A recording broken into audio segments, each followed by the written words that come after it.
మనము మన అమ్మమ్మల దగ్గర తిన్న చింతకాయ పప్పుచారు చేద్దాము.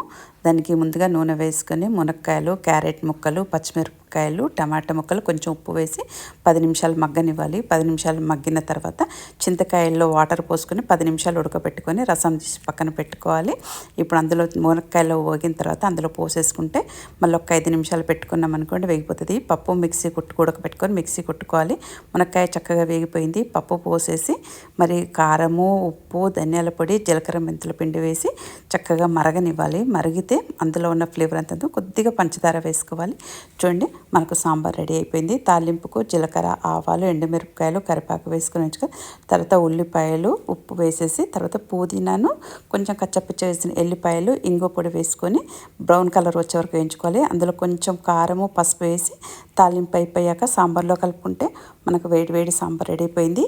ఆ సాంబార్ కాంబినేషన్గా కొన్ని వడియాలు వేయించుకొని మనం తిన్నామనుకోండి సూపర్ టేస్టీగా ఉంటుంది చింతకాయ పప్పు చారు.